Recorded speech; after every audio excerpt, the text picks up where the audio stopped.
Hey, if you're watching, guys, hi, welcome back to my channel. If you're watching this, it's part 2 of my testimony. I'm not gonna sit here talking, I'm just gonna let you get straight to my testimony.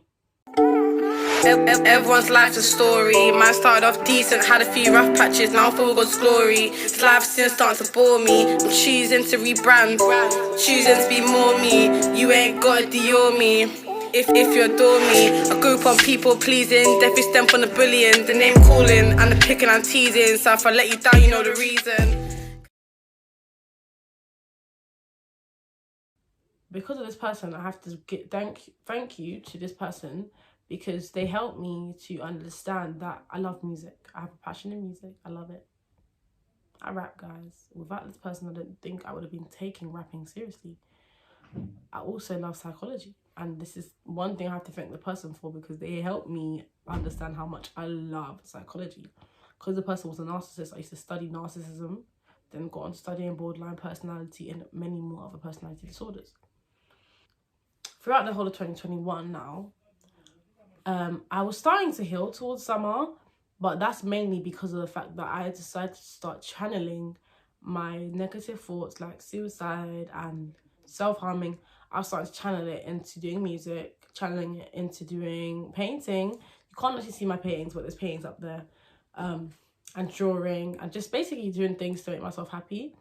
You know, I started channeling it to do a lot more things for myself instead of thinking about other people. And obviously I hadn't cut down on the weed yet. The weed was still a battle for me. The weed was still a major battle. Like, I was fighting when it came to that, because I was still smoking, still everyday smoking. But it's like the easier things went away, but the hardest things stayed for just that little bit longer. You understand? So yeah, towards the end of 2021 now, bearing in mind, I was still throughout the year, like throughout different parts of the year, I would still find contact back to that one person, because I hadn't completely healed from it. Like, you have to understand, I was still obsessed. Even if I didn't have my obsession with me, I was still obsessed. Like, you get my point. So it was like I was still trying to find ways to make this person relevant into my life, make myself relevant to their life. And it's quite sad, because, you know, these things are real life things that people don't notice, that it's really, really bad for us. You know, I literally tried to make this person my fix instead of having God. Like, it was like I was trying to make him the God of my life. God forgive me for saying that, but you understand what I mean. I was trying to make him the God of my life. He was my everything. He was the only thing I woke up and thought about, the only thing I did. And that is one thing, when you are in a stage where you don't even think of God in anything, you don't even think of God as the higher authority in your life, that is obsession. Because God, it shouldn't even get to the point where God's not number one. Because we can be infested or oppressed, but we shouldn't be obsessed. That's one thing. It's very, very, very, very, very critical for you to be at that point. Because once you're obsessed, you can easily be possessed. Easily, okay? Towards the end of 2021, still obviously smoking weed and still a bit depressed, but I wasn't as suicidal, because I was putting myself in a positive light.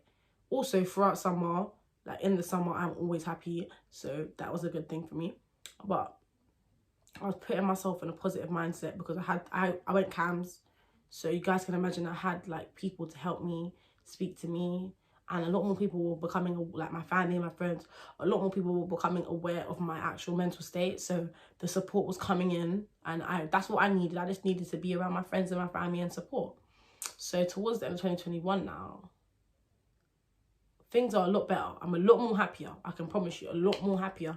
Obviously, I'm not completely content with my life, because there's still things that I feel like I didn't want, and I was still smoking weed because I felt like I didn't have that, you know, that strength in me to just not be attached to a drug.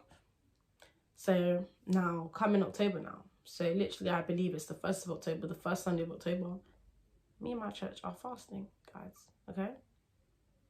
This part becomes really important, because this is the part of my testimony that I really am sharing how God changes lives, okay?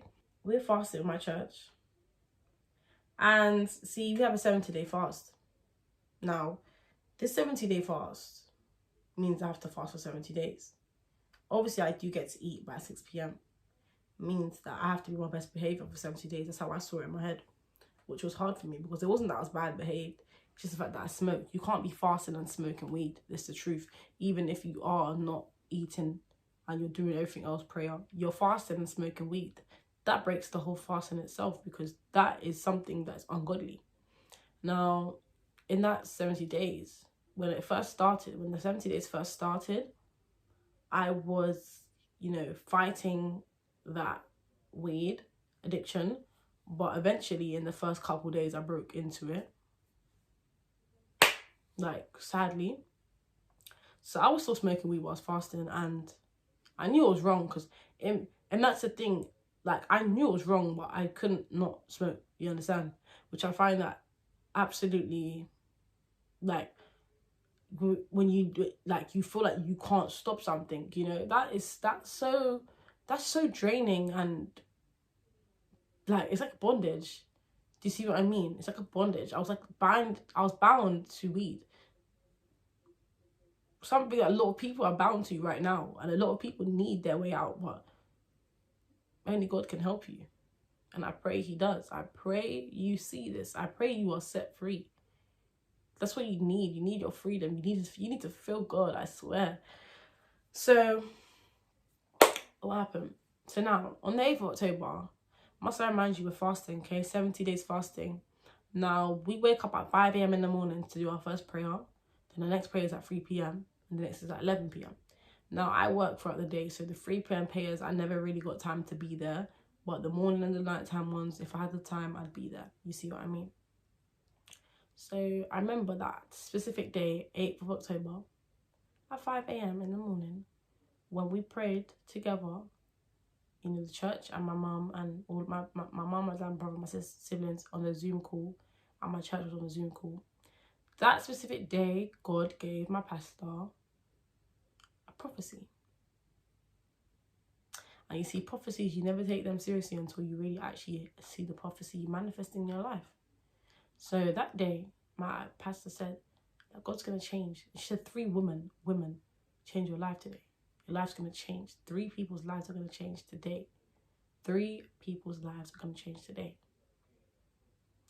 I mean, I'm just there like, I want it to be me, but I doubt it's me, I doubt it.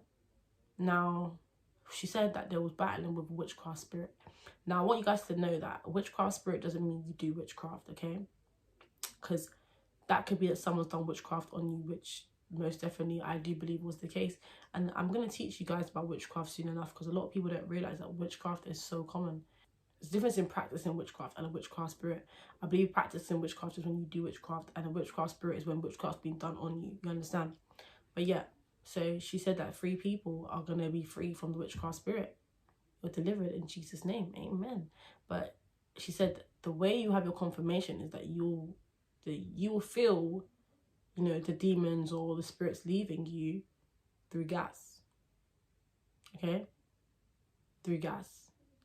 And the one thing, the enemy didn't want me to tell this. I want to say that because I kept feeling like if I say that, people are going to think I did witchcraft when I didn't. The enemy really didn't want me to say this, but I'm going to say it because it's not his game to play. It's not his game. But yeah. So, I remember as she said that, I was thinking in my head, like, something was like, oh my God. Like, trust me, when you feel conviction. That's it. When you feel conviction, you feel conviction. But I'm telling myself, it's not me. I don't do no witchcraft. I don't do witchcraft. But then, throughout the prayer, I started to burp a little bit. Like I was burping. And I'm thinking, what? Nah, gosh, she's talking about farting. That's what I'm thinking, farting. Like, not me. In denial, to be honest. And that's sad because, a lot of people need deliverance, but you're in denial. And it's just the enemy making you think that it's not you and you don't need deliverance. But anyways, yeah, so that happened. After the prayer, I went about my day. I went to work. I missed the 3 p.m. prayer because I was at work. By the time I got home from work, it's like, I don't remember what time it was, but I know that me, my mum, my brother, and my sister, we prayed from like maybe like 4 or 5 o'clock onwards to like 7, okay? And this specific prayer that we did was so powerful.